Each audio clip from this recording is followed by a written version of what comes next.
Oke, terima kasih buat teman-teman semuanya yang sudah mau mensupport dan mendukung juga. Bagaimana tadi dengan video yang saya upload tentang bahwasannya 2018 itu pinjol legal sekelas Aku Laku pernah menjadi satu hal yang ditemukan oleh Satgas Waspada Investasi, yaitu praktek dari ilegal mereka yang tidak mempunyai izin ya. Tujuan saya mengangkat tema itu adalah kenapa begitu cepat izinnya dipulihkan hanya sebatas surat klarifikasi dari pihak Aku Lakunya ya, hanya sebatas kiriman surat klarifikasi aja kok tiba-tiba izinnya malah dipulihkan. Kan itu aja yang sangat saya sayangkan. Harusnya kan begitu ditemukan oleh Satgas Waspada Investasi dan SWI menyatakan bahwa itu prakteknya memang masih ilegal, itu kan perlu dikaji ulang dulu gitu loh. Jangan seketika begitu dikirimkan surat langsung dipulihkan kembali izinnya. Ini kan malah ngawur jadinya. Jadi percuma dong SWI menemukan praktek ilegal tersebut ya, dan itu sangat disayangkan banget gitu loh. Padahal SWI ini mereka sudah bekerja nih mencari semua praktek yang tidak resmi atau ilegal, berbasis ilegal ya. Untuk apa? Untuk menjadikan bahwa ini bisa dijadikan lingkungan yang benar-benar. Itulah makanya saya meminta tanggapan dari teman-teman semuanya. Bagaimana menurut teman-teman semuanya? Walaupun itu kasusnya terjadi 2018, tapi itu kan sangat disayangkan banget gitu loh. Padahal ya, SWI atau OJK diberikan penyidik terbaik loh oleh Bareskrim Polri ya. Setidaknya SWI mempunyai alasan khusus untuk melakukan pemblokiran itu dan memasukkan Aku Laku ke dalam urutan 182 pinjol ilegal saat itu ya. Bahkan begitu dia diberikan lagi izinnya, sampai sekarang bagaimana praktek Aku Laku gitu loh ya. OJK tahu nggak? SWI tahu nggak? AFPI tahu nggak bagaimana praktek Aku Laku detik ini di lapangan gitu loh ya. Mulai dari 2018 sampai hari ini, bagaimana praktek dari Aku Laku sendiri ya. Karena kan bisa dilihat setiap kali ada problem tentang Aku Laku, itu videonya rame banget. Berarti masih banyak hal-hal yang harus diperbaiki dari Aku Laku ini. Dari teman-teman semuanya bagaimana kira-kira gitu loh, dengan hanya sebatas disuratin pihak OJK dan SWI-nya oleh Aku Laku, izinnya langsung dipulihkan. Tanggapan Anda bagaimana? Isi di kolom komentar. Oke. Kali ini kita mau membahas soal Kredivo dan Shopee. Ini juga nggak kalah menarik juga ya. Bahkan Shopee nggak tanggung-tanggung di sini ingin menarik beberapa aset buat para debitur yang gagal bayar. Tapi sebelum saya lanjutkan membahas ini, bagi teman-teman semuanya yang ingin bergabung di grup WhatsApp, gampang banget. Di bawah video ini ada linknya, Anda tinggal klik saja, nanti Anda akan diarahkan ke dalam grup WhatsApp. Klik aja gabung gitu, atau di dalam deskripsi juga ada linknya, tinggal diklik gitu loh ya. Silahkan dulu.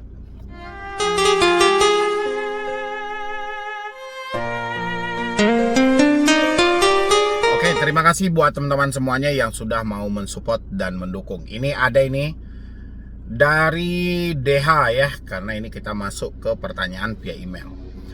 Assalamualaikum Bang, mohon maaf penjelasannya Bang. Saya galbay di Kredivo udah 3 bulan. Udah beberapa DC datang ke rumah nagih, dan saya bilang saya nggak ada uang, dan baru aja tadi lagi berdua, yang satu orang yang marah-marah di depan rumah, dan yang satu baru tunggakan saya udah 5 juta. Tunggakan saya udah 5 juta lebih Bang. DC bilang saya harus bayar minimal 1 bulan dengan total 2 juta lebih. Tapi saya bilang nggak bisa dan nggak ada uang. Saya sanggup bayar hanya 200 ribu. Itu bentuk tanggung jawab menurut Abang. Saya harus gimana ya Bang biar DC nggak datang-datang lagi ke rumah saya ya. Anda nggak bisa membatasi soal debt collector datang atau tidaknya, karena itu adalah perintah dari perusahaan mereka. Tugas Anda hanya kalau ada uang bayarkan, kalau tidak ada ya sudah sampaikan. Debt collector mau terima atau tidak itu hak mereka.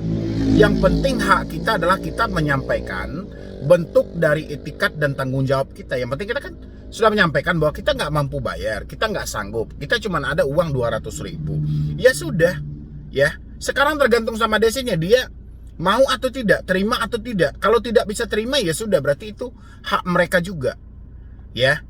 Tinggal ya terserah mereka mau melakukan apapun ya terserah, yang penting masih dalam koridor aturan yang berlaku selama ini.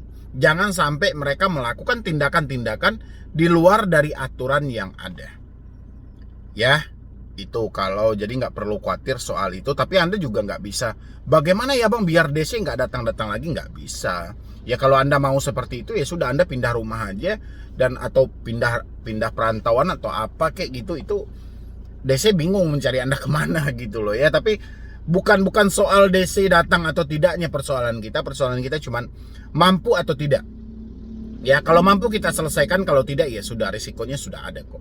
Risikonya apa Bang? BI checking ya. Soal DC mau datang mau tidak itu hak mereka dan mereka diperintah oleh perusahaan mereka. Yang penting mereka hadir di rumah kita dengan sopan santun yang ada aturan, jangan teriak-teriak, jangan marah-marah. Kalau dia sempat marah-marah, Anda rekam dan itu adalah bukti bagi diri Anda dan Anda jangan bayar lagi. Oke, ini menarik lagi nih, lebih menarik lagi nih. DC ancam sita barang. Kan ini dari NW. Assalamualaikum, salam sejahtera Bang Medi. Saya Y dari Jawa Timur. Sedikit cerita, saya galbay di SpayLater dan es pinjam dengan total kurang lebih 13 juta. Sudah hampir 6 bulan ini tidak saya bayar lagi karena keterbatasan ekonomi saya. Belum pernah didatangi DC Shopee ke rumah, tapi hari ini saya dapat WA tercantum di lampiran dengan ancaman akan menyita barang. Apakah ada kewenangan DC untuk menyita sebagai ganti hutang kita? Mohon penjelasannya. Terima kasih atas waktunya. Semoga Bang Medi senantiasa diberikan kesehatan dan umur panjang untuk memberikan edukasi kepada kami semua. Wassalamualaikum. Oke, dari teman-teman semuanya, boleh bantu saya menjawab juga di kolom komentar bagaimana menurut Anda.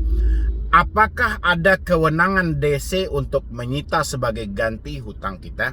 Apalagi ini terlepas dari kredit tanpa anggunan atau KTA.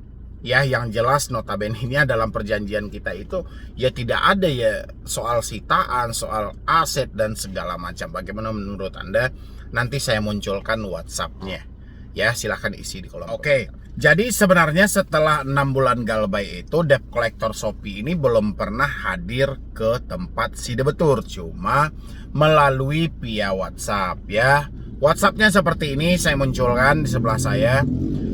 Siang bos, kami dari Violet Shopee.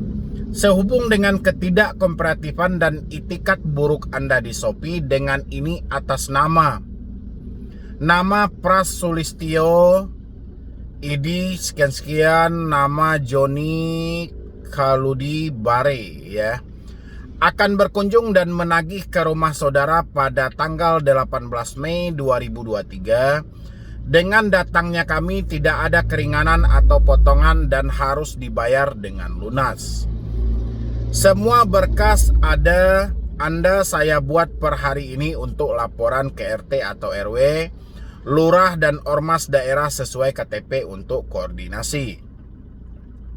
Note, apabila tidak ada uang sama sekali, saya berhak mengambil barang-barang Anda seperti 1 unit kendaraan pribadi, 2 BPKB dan STNK kendaraan pribadi, 3 surat tanah, 4 barang-barang pribadi seperti HP, TV dan lain-lain.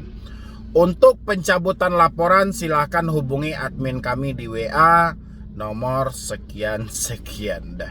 Ini DC-nya bodoh, goblok, heran gue gitu loh. Ya. Jadi Anda nggak perlu percaya akan hal ini ya. Terlebih hal ini cuman diucapkan melalui WhatsApp ya. Walaupun mereka hadir ke tempat Anda, terlepas dari hal itu, debt collector yang hadir ke rumah itu adalah berdasarkan surat kuasa dari sebuah perusahaan mereka. Ya, ini kalau kita bahas soal kehadiran. Sebenarnya hal ini tidak beda dengan penagihan pinjol-pinjol lainnya. Mereka lebih meyakinkan Anda. Pertama, ada beberapa kata-kata yang sengaja mereka sematkan di sini. Pertama, Anda saya buat per hari ini untuk laporan ke RT atau RW, lurah dan ormas daerah sesuai KTP untuk koordinasi. Itu seakan-akan meyakinkan diri Anda. Ya, habis itu lagi mereka juga memberikan satu tekanan. Apabila tidak ada uang sama sekali, saya berhak mengambil barang-barang Anda seperti unit kendaraan pribadi, BPKB, STNK kendaraan pribadi, surat tanah, dan barang pribadi. Untuk pencabutan laporan silakan hubungi admin kami. Sebenarnya untuk proses pembayaran melalui online Anda hubungi nomor ini. Tapi mereka lebih untuk pencabutan. Jadi Anda nggak perlu khawatir dalam hal ini ya konsepnya. Hutang piutang apalagi kredit tanpa anggunan tidak bisa semerta-merta dilakukan penarikan aset kecuali dalam dasar atau dalam konteks keputusan pengadilan tetap. Ya, dan ini pun biasanya cuma berlaku untuk kredit yang mempunyai anggunan yang ada jaminan fidusianya. Ya, ini kan KTA, kredit tanpa anggunan berbasis digital lagi ya. Jadi ini ya cuman pola-pola penagihan dari debt collector saja. Anda nggak perlu ngikutin, nggak perlu takut dengan ucapan kebodohan dari debt collector yang seperti ini. Ya, mereka menarik aset, kendaraan, STNK, surat tanah dan segala macam itu nggak akan ada. Dan kalau sempat juga terjadi, ini ada juga di beberapa kasus saya perhatikan, kayak di pinjol-pinjol lainnya, ada yang mengangkat kulkas, ada yang mengambil TV, handphone dan lain sebagainya. Teman-teman, jangan hanya diam saja. Tapi Anda bisa proses debt collectornya dengan pasal 362 KUHP atas dasar pencurian dan perampasan barang dengan kekerasan. Ya, jangan hanya di video. Begitu kita sudah video, kita sudah mendapatkan bukti, langsung ke kantor polisi terdekat. Laporkan debt collectornya. Jangan Anda biarkan. Ada juga yang ngirimin video ke saya dari oknum debt collector. Ya, dari pinjol juga. Pinjolnya kelasnya kelas besar juga ya, bukan kelas abal-abal. Dia ngangkat kulkas, ngangkat TV, tapi Anda cuma video kayak gini aja, itu percuma. Ya, begitu Anda sudah mengantongi buktinya, sudah Anda videoin, langsung ke Kapolsek terdekat atau Kapolres terdekat. Itu bisa Anda tuntut dengan 362 KUHP. Ya, tentang pasal pencurian. Ya, dan dengan kekerasan atau ancaman kekerasan maka bisa dijerat dengan pasal 365 ayat 1 KUHP. Jadi 362 bisa, 365 bisa. Ya, terlepas dari pertanyaan yang bertanya tadi soal ancaman bahwa si DC akan menarik kendaraan pribadi, BPKB, STNK dan kendaraan, surat tanah, barang-barang pribadi seperti HP, TV dan lainnya, itu enggak ada. Ya, dan itu tidak bisa dilakukan, dan ini cuman ucapan WA karena keterbatasan dari debt collector tidak mampu untuk mendatangi dan mengunjungi Anda ke sana. Makanya mereka lebih membuat sedramatis mungkin via WhatsApp ya. Jadi kesimpulannya, kalau ada uang bayarkan, kalau tidak ada uang ya sudah abaikan saja. Anggap aja si DC sedang stres dan dia sedang panik bagaimana mengejar target, bagaimana mengejar bonus, karena mereka beberapa bulan belum gajian. Ya, yang penting kalau nggak mampu ya sudah galbay semuanya. Namanya juga nggak mampu kan, namanya juga nggak sanggup ya, kita mau paksain kayak mana. Yang penting resikonya sudah ada, kita akan masuk ke dalam skor kredit bermasalah. Dan untuk OJK, sangat disayangkan Shopee yang selama ini Anda agung-agungkan, yang selama ini juga Anda awasi dan masuk juga ke dalam daftar pinjol legal ya. Tapi dengan pola penagihan seperti ini sangat disayangkan, dan saya juga pengen OJK memproses hal yang seperti ini karena melakukan penekanan secara verbal ya, dengan konsep ya pengancaman lah di dalam hal itu, dan dia akan memproses penarikan, penyita dan segala macam. Ya, mudah-mudahan OJK bekerja, FPI juga mendengar. Kalau enggak dari si debitur, kalau mampu bayarkan, kalau tidak ya sudah abaikan. Kapan perlu Anda ganti tuh nomor Anda. Ya, jadi sekian dulu dari saya, Medi Broni. Wassalam.